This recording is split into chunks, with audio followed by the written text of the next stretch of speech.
Pak Prabowo kemarin mulai menunjukkan profil dia sebagai calon otoriter. Yang nggak boleh diganggu cuma raja.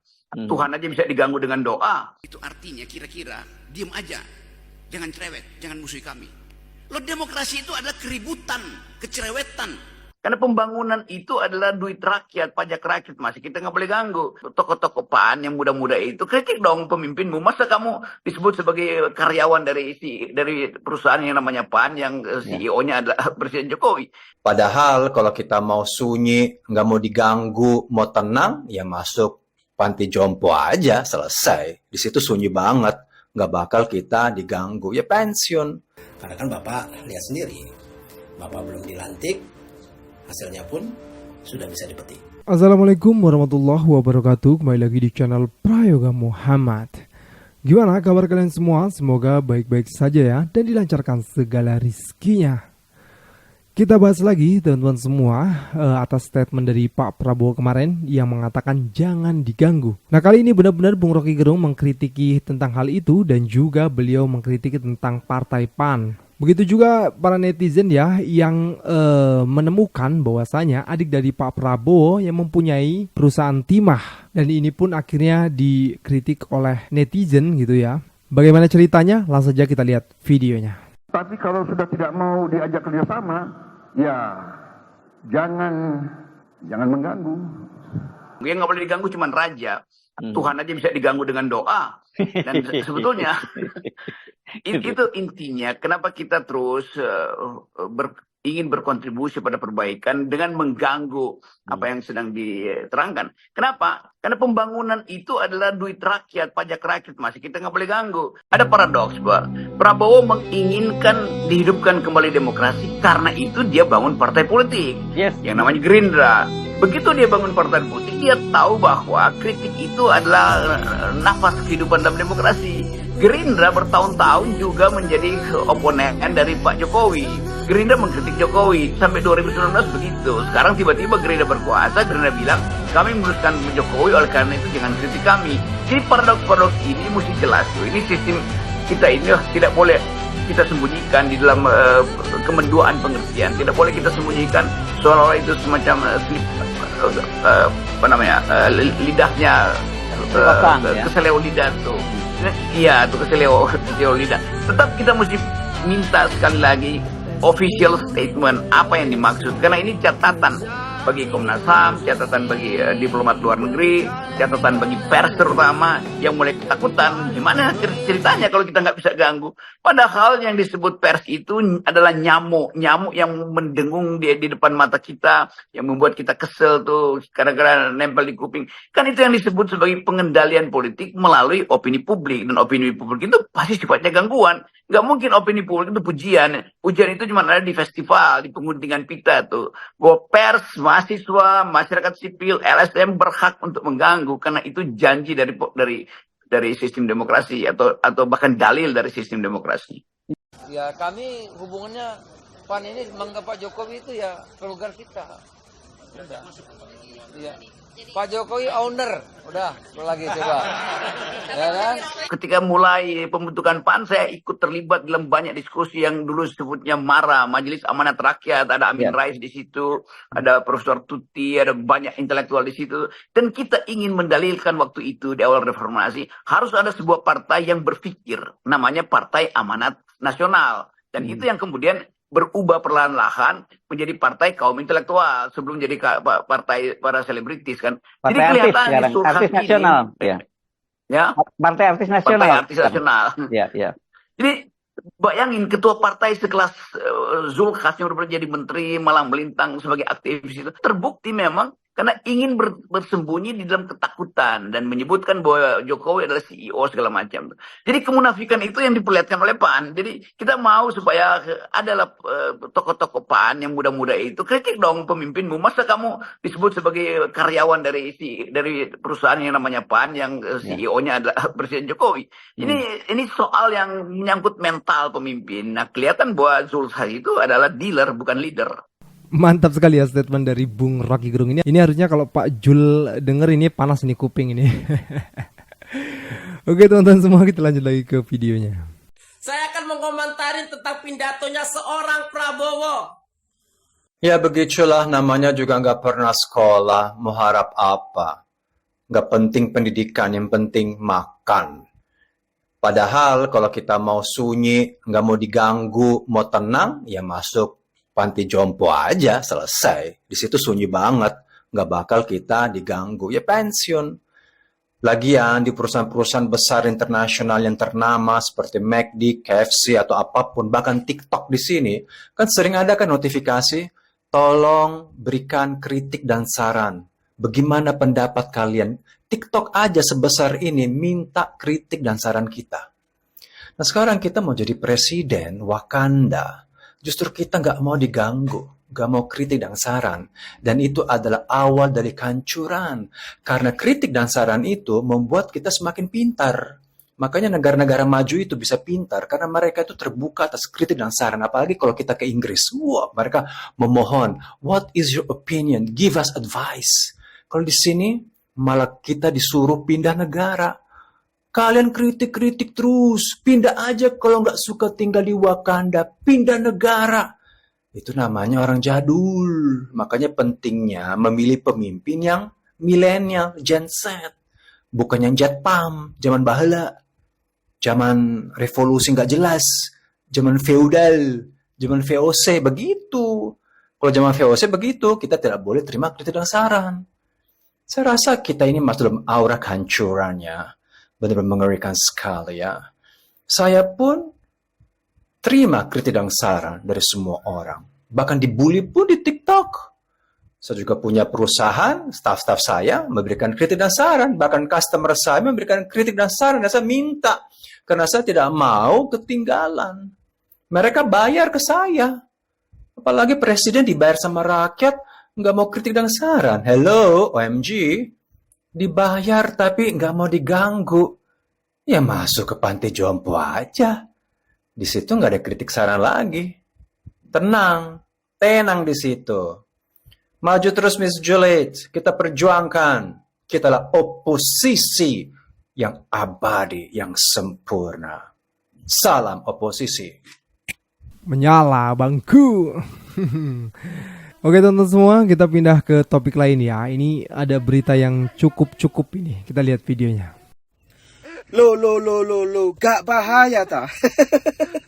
Adik Prabowo bangun pabrik timah di Batam, nilai investasinya mencapai 400 miliar rupiah. Wow. Ya kita beri selamat dulu ya buat adik Prabowo yang telah berhasil atau berniat baik untuk investasi sebesar 400 miliar rupiah membangun pabrik timah di Batam. Ya kabarnya sih itu untuk mendukung hilirisasi dari pemerintah. Ya, ada yang menarik sih yang ingin saya tanyakan mungkin lebih tepatnya kepada teman-teman semua. Mungkin ada teman-teman yang kenal dengan ini? Nah, dengan ini? Coba ada yang kenal gak? Ya, mungkin teman-teman semua sudah tahu lah. Jadi begini, saya ingin menyampaikan sesuatu lah, pengalaman mungkin lebih tepatnya. Jadi saya selama 10 tahun itu mungkin bisa dibilang udah cinta buta ya. Tapi untungnya di menjelang finish, saya ternyata mulai sadar diri dan bertobat. Akhirnya apa? Akhirnya itulah yang menyelamatkan saya. Jadi kalau teman-teman sekarang mungkin ada yang masih cinta buta, cintanya menggebu-gebu, ya silakan saja, nikmati saja sampai pada akhirnya nanti kalian akan tahu bagaimana atau apa yang harus kalian lakukan. Jadi saya tidak ingin memaksa ya, kita lihat saja bagaimana ke depannya nanti, arah politik ke depan nanti seperti apa, dan nikmati saja. Saya sih cuma pesan seperti itu. Dan izinkan saya sekali lagi untuk tertawa melihat atau membaca berita ini. Ya saya pikir itu, terima kasih. Assalamualaikum warahmatullahi wabarakatuh. Halo guys, kita sedikit ngobrolin soal timah ya. Nah, ada perusahaan namanya PT Solder Tin Andalan Indonesia atau Stania. Nah, perusahaan ini milik adik Prabowo Subianto, yaitu Hasim Joyo Hadikusumo. Nah, PT Stania membangun pabrik pembuatan timah solder di Kota Batam. Kabupaten Riau, Kepulauan Riau, sorry. Nah, nilai investasi dari pabrik ini mencapai 400 miliar. Nah, PT Solder Tin Andalan Indonesia akan menjadi pemain utama dalam industri solder dan menyediakan produk dengan kualitas terbaik dan mendukung industrialisasi di Indonesia. Begitu kata Pak Hasim ketika melakukan groundbreaking PT Sania di Batam Jumat lalu. Saya jadi ingat dulu ketika Pak Prabowo dikonfirmasi mengenai harta kekayaannya. Prabowo justru mengatakan bahwa asetnya banyak yang mandek, bahkan dia mengungkapkan penyebabnya yang kontroversial. Banyak aset saya yang mandek, tidak dapat kredit karena saya tidak berkuasa selama 20 tahun. Begitu kata Pak Prabowo ketika ditanya di Universitas Gadjah Mada tanggal 20 September 2023 lalu. Nah, dari pernyataan tersebut Prabowo menyeratkan bahwa dirinya sangat membutuhkan kekuasaan agar dirinya dapat memperbesar asetnya, mengembalikan aset-asetnya yang dijual dan membuat bisnisnya kembali lancar. Nah, jadi tenang aja sih Pak Prabowo, nggak perlu takut merasa terganggu ya atau apalah gitu ya, karena rakyat zaman sekarang ini beda. Kalau yang Bapak takutkan rakyat akan mengamuk seperti tahun 98, ya tenang aja Pak. Generasi yang melengsarkan Pak Harto beda dengan karakternya dengan generasi sekarang. Bapak coba cermati saja baik-baik. Rakyat saat ini ketika minyak goreng naik 40 ribu per liter lebih aja itu mereka diam saja. Pertalite naik 50% lebih ya santai aja. Antri di SPBU ya santai, berebutan bansos dan beras murah ya ikut-ikut aja. Jadi Pak, meskipun Pertalite naik 30 ribu, beras 35 ribu, saya rasa rakyat gak akan marah. Ya mungkin mereka marah, tapi mereka hanya akan menggerutu saja. Kalau sampai ngamuk, saya rasa mereka tidak akan berani. Karena mental mereka saat ini ya kan mental oke gas dan jogetin aja. Ya kalau Bapak tidak percaya, Bapak silakan saksikan nanti bahwa sampai batas tenggorokan mereka kering pun dan perut mereka buncit karena busung lapar pun mereka tidak akan pernah berani melawan. Mereka lebih memilih jongkok di pinggir jalan, berharap kesempatan mendapatkan lemparan sembako dan belas kasihan dari ya 2% pemuncak ekonomi Indonesia yang bahkan tak akan terpengaruh jika harga Pertalite naik sampai 100 ribu pun. Nah, kalau suatu rakyat diinjak kakinya diam, diinjak punggungnya diam, maka tak perlu penjajah dari Eropa atau Jepang untuk memahaminya. Penjajah yang keluar dari gorong-gorong pun tahu dan paham bahwa rakyat seperti ini diinjak kepalanya pun ya pasti akan diam saja. Ya, beginilah kenyataannya. Jadi Pak, santai aja, nggak ada yang harus ditakutkan, nggak ada yang harus dipaksa koalisi, apalagi kalau soal rakyat. Karena kan Bapak lihat sendiri, Bapak belum dilantik, hasilnya pun sudah bisa dipetik. Wow, luar biasa sekali ya. Ini sentilan yang sangat tajam ini. Harusnya kita sebagai rakyat tahu ya seperti apa yang dikatakan oleh abang ini ya. Dan beliau juga mengatakan bahwasanya rakyat sekarang udah nggak akan marah lagi lah. Pokoknya mau diapain juga, pokoknya udah diem, oke gas, jogetin aja. Gitu aja pokoknya. Ini sentilan ini untuk kita semua ini. Oke teman-teman semua, kita masih lanjut lagi ya ke videonya. Saya baru tahu bahwa Otto Hasibuan ini sudah ditunjuk oleh Jokowi dan Iriana, istrinya, sebagai kuasa hukum untuk menjawab kasus-kasus tentang ijazah Jokowi. Dalam keterangan itu, Otto Hasibuan itu mengatakan bahwa tidak mungkin presiden yang sudah dilantik itu ijazahnya palsu. Tiba-tiba ada orang lain yang tidak ada hubungan hukum dengan Pak Jokowi menuduh Pak Jokowi menggunakan ijazah palsu. Nggak ada persoalan. Jadi coba bayangkan seakan-akan Anda para wartawan ditunjuk nanti menjadi wali kota, ya, terpilih jadi wali kota. Tiba-tiba ada orang lain mengatakan, oh Pak Wali Kota itu menggunakan ijazah palsu. Padahal tidak ada urusannya. Nah kemudian dari Pak Jokowi mengatakan itu tidak benar tuduhanmu itu. Lantas dari pihak Egy Sujana mengatakan kalau tidak benar buktikan dong katanya. Loh kok kami yang membuktikan? Kalau Anda menuduh Pak Jokowi memiliki ijazah palsu, buktikan dong bahwa ijazah Pak Jokowi itu palsu. Kok Pak Jokowi disuruh buktikan ijazahnya palsu atau tidak palsu? Jadi kalau setiap orang ini dibiarkan seperti ini, bayangkan semua nanti pejabat-pejabat di negeri ini, menteri, dia akan dituduh ijazah Pak Menteri itu adalah palsu. Kenapa tidak mungkin? Itu ada beberapa kepala daerah setelah dilantik, salah satunya adalah Bupati Sragen. Itu setelah dilantik, ternyata ijazahnya palsu. Lah terus kenapa dikatakan tidak mungkin?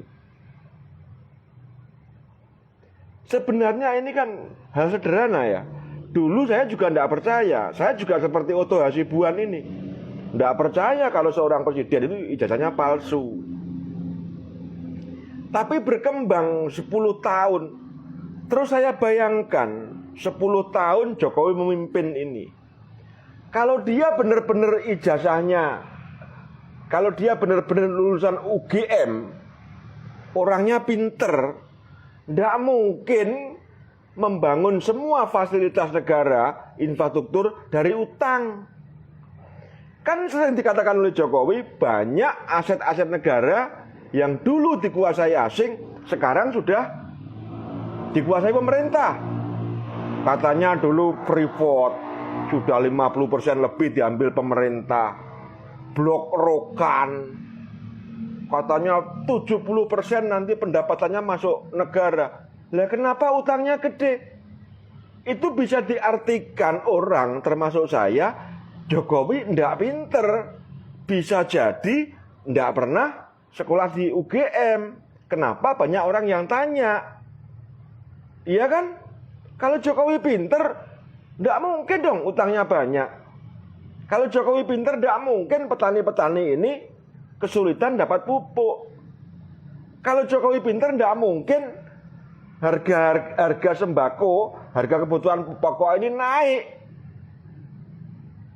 Kalau Jokowi pinter, tidak mungkin pajak-pajak dinaikkan. Gitu loh, Pak Otto. Jadi kalau klarifikasi tentang orang yang mempertanyakan ijazah Jokowi, ya nggak apa-apa. Kalau ijazah itu ada, tinggal tunjukin aja kan. Simpel kok. Dulu saya tidak percaya, tapi lama-lama kok bisa juga ya. Cara memimpin 10 tahun kok kayak orang yang tidak pinter. Jangan-jangan ijazahnya beneran tidak dari situ nih. Saya tidak mendukung ijazah itu. Tidak menuduh ijazah itu palsu. Tapi saya tidak yakin ijazah itu asli dan ada. Itu loh, Pak Otto. Nah, ini satu forum yang saya anggap baik sekali untuk kita mulai mempertengkarkan semua hal yang mendasar. Mulai dari fondasi bangsa ini yang diucapkan oleh para pendiri ini, bahwa dasar ontologi dari negeri ini adalah kemajemukan. Demi kemajemukan diperlukan persatuan. Karena kita majemuk, maka kita perlu persatuan. Karena ontologi kita majemuk, maka epistemik kita adalah persatuan. Sekarang, oleh raja dinasti itu dia rubah. Demi persatuan tidak boleh ada kemajemukan. Oleh karena itu, kabinet harus kabinet persatuan. Pak Prabowo kemarin mulai menunjukkan profil dia sebagai calon otoritarian. Karena dia anggap bahwa siapa yang tidak mau ikut dengan kami, itu artinya kira-kira diam aja, jangan cerewet, jangan musuhi kami. Loh, demokrasi itu adalah keributan, kecerewetan. Jadi kita mulai bicara mendeteksi gejala awal new kind of authoritarianism di 5 tahun ke depan. Saya kira itu poinnya sebagai tesis, dan kita ingin ada antitesis diucapkan di sini supaya terjadi diskurs, terjadi dialectics. Terima kasih. Ya, itulah tadi teman-teman semua, sedikit penggalan ceramah dari Bung Rocky Gerung ya, mengatakan bahwasanya jangan sampai lah ya pemerintahnya menjadi pemerintah yang otoriter, yang galak gitu loh, yang gak mau dikritik gitu kan, sulit juga nanti. Bagaimana kalau pemerintah gak mau dikritik, ya susah dong, iya kan? Ya benar kata si bule tadi, benar juga kata Bung Rocky Gerung, orang pakai uang rakyat, bangun pakai uang rakyat, masa gak mau diganggu, gimana? Oke teman-teman semua, gue rasa cukup ya. Jangan lupa untuk berikan komentar dan kritikan kalian di bawah ini. Jangan lupa juga untuk like, subscribe channel ini. Sekian dari gue Prayoga Muhammad. Wassalamualaikum warahmatullahi wabarakatuh.